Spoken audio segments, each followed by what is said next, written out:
one of the things that you've highlighted is this one of the longest running studies that's happened. I believe it's out of Harvard. Yep. And a lot of press about it that kind of came out early this year. And it's been going on for like 75 plus years. Yep.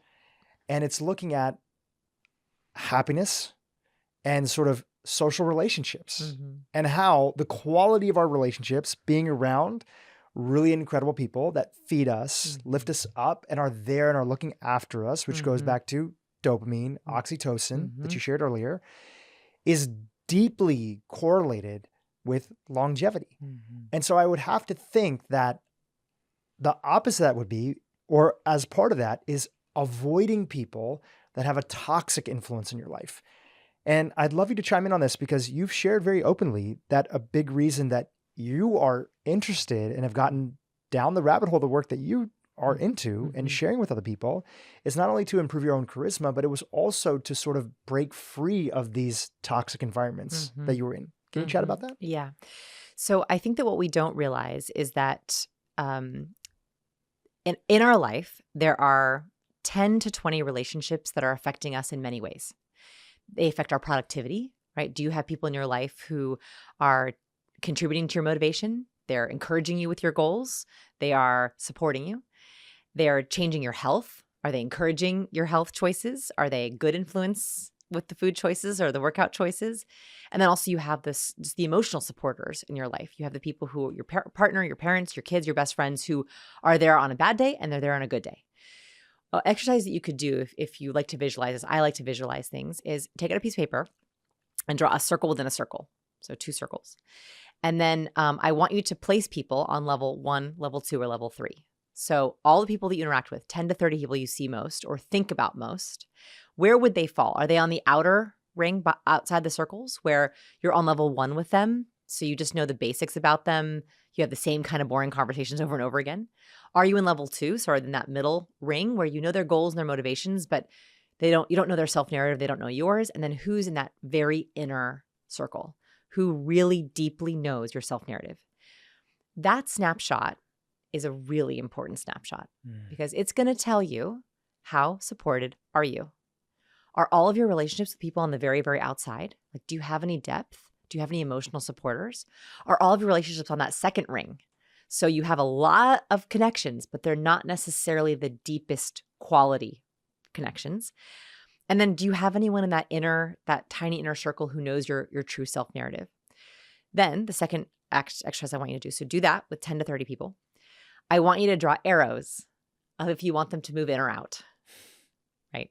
So if you look at that person and you see where they are, do you want them closer? Like coming in, draw an in arrow. Or you're like, no, I don't want them closer. I want them further away. Draw an out arrow. Okay, that's a really helpful exercise to see where you want to move people, because the people who have an in arrow, those are people who I want you to ask the deeper questions, right? You want to get to know their self-narrative. You can ask them, what do you think your self-narrative is? Send them this podcast and be like, what is yours? Are you lucky? What are you learning? What's your goal? What are you worrying about, right? Like ask them all these questions, use it as a jumping point to deepen connection. People who without arrows, those are people who you want to actually stick to level 1 questions with, right? You don't want to add depth to that relationship. You might want to maintain some distance is what you're saying. Like healthy distance. They could be in your life for various reasons, but you may not be leaning on them to a further degree than you need to. And conversational distance. For those people, you don't want to ask the deep questions because you don't want them to rely on you if they're a victim mindset, right? So you can create conversational distance where you see them in the office, or maybe they're a neighbor or a family friend or a family member, hopefully not. And you're like, everything going good? Anything new? You can actually stick to some of those questions that are more autopilot because you don't want to go deeper with them. Even if that person, for the people that are listening, is their mom or their think if dad. someone drains you, you have every right to create boundaries in your life. And so I would try creating some conversational distance. And if that takes the heat off the relationship, I think that is a worthwhile try. Now, there's a last category in this exercise. There are going to be a couple people that you look at and you don't know which way to go. Those are the people that you have to watch out for. What research finds is that ambivalent relationships are more draining and more toxic than toxic relationships. what they found is that when we are unsure if someone likes us or we are unsure if we like them, we're unsure, do they support me? This is how you know if someone's ambivalent. Do I have fun with them? You see their name pop up on your phone and you're like, ugh, right? Like, not sure. You see their name on the calendar and you're like, do I kind of want to cancel? Or you wonder, was that a supportive comment? Was that passive aggressive? Wait, was that kind of mean? Or you leave and you're like, why do I feel bad? Right? Like those are actually ambivalent people. So a study looked at police officers and they had them rank all the relationships in their precincts. And they found that officers who had toxic coworkers they had officers who had toxic coworkers, and they had officers who had not a lot of toxic coworkers, but a lot of ambivalent coworkers where they weren't quite sure where they stood with them. They weren't sure if they were toxic. They weren't sure if they enjoyed spending time with them. They found that the officers with the most ambivalent relationships had lower happiness, had higher workplace stress, had worse immune function than the officers who had toxic coworkers. Wow. Here's why. If you go into your office and you know you don't like someone, it's quite easy. You don't ask them to lunch. You say, morning, hope you're good. You don't ask them about their weekend, or maybe you say, what's new? Great. Good job. Right? You don't invest in that relationship. You keep it surface, you keep it cash, you try to work together, and you don't spend time with them. Ambivalent relationships are much harder. That's when you're in the break room or you're like on a video call and you're like, should I ask about their kids? Like, are we due for a happy hour? Oh, but the happy hour last time was so not fun. That is so draining. So for those people on your list, like in that circle exercise, for the people who are like, I don't know, your mission in the next month, in the next 30 days is to decide, are they coming in or are they going out? Like, put something on the calendar. And then when you see it on the calendar, are you dreading it? Then go out to lunch with them or out to happy hour or hop on a video call and then be like, am I enjoying this? Is my social battery being charged or am I drained? Do I not feel supported? It's so important. So important. You know, I bet if you were almost like a fly on the wall, when these individuals. Oh, I could tell you. You could tell. And not only could you tell, but you could point to, hey, you know that thing that sounded like a compliment? It actually was a backhanded nag. Nag. And nag. That's why you don't know how to answer, because you're not sure. Are they supporting you? Are they trying to take away from you? What are some of these examples? And maybe they fall in this category of red flags. Yeah. What are some of these examples that people can be watching out for? And it's not that there's no baby that's inherently toxic, right? People are largely a byproduct of their circumstances. And we should be so thankful that we didn't have the same parents or situation that they did, because if we grew up in the same situation they did, we probably end up being very similar to them. And the other side of this is that it's okay to protect yourself, and you don't have to be the savior of everybody around you. High agreeable people, listen up.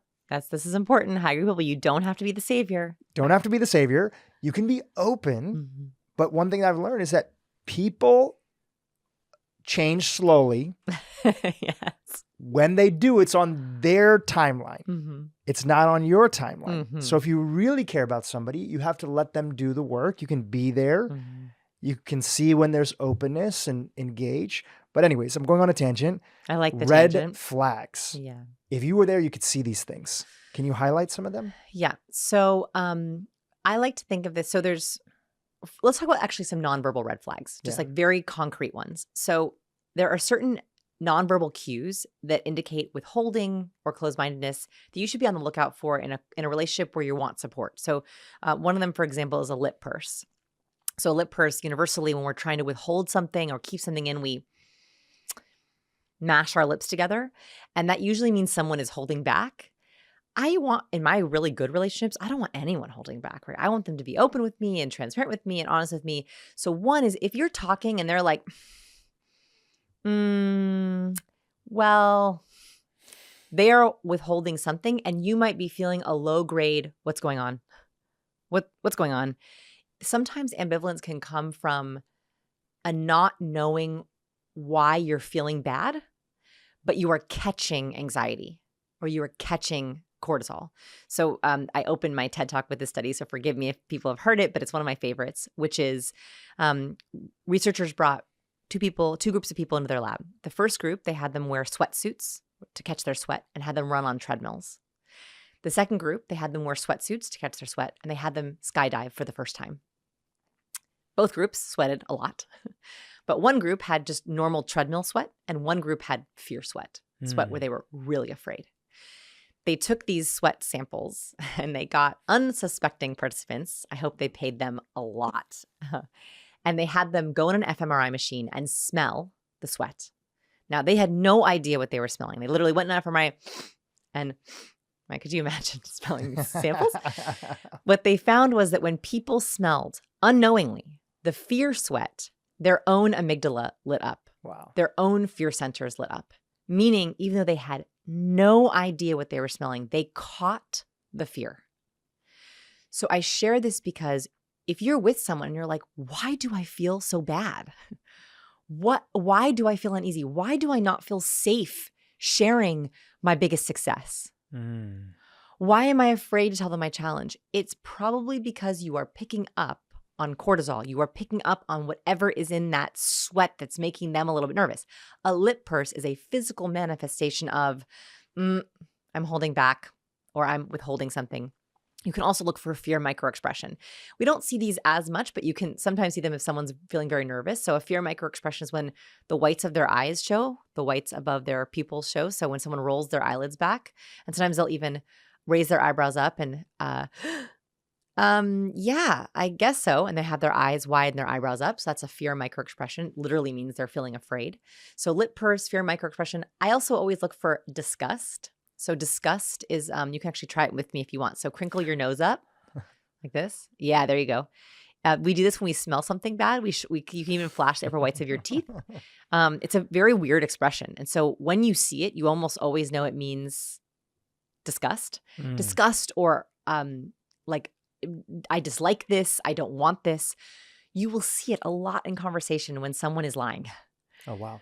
So when if you ask someone a preference-based question like, oh, what do you think of the new girl? Yeah, she's good.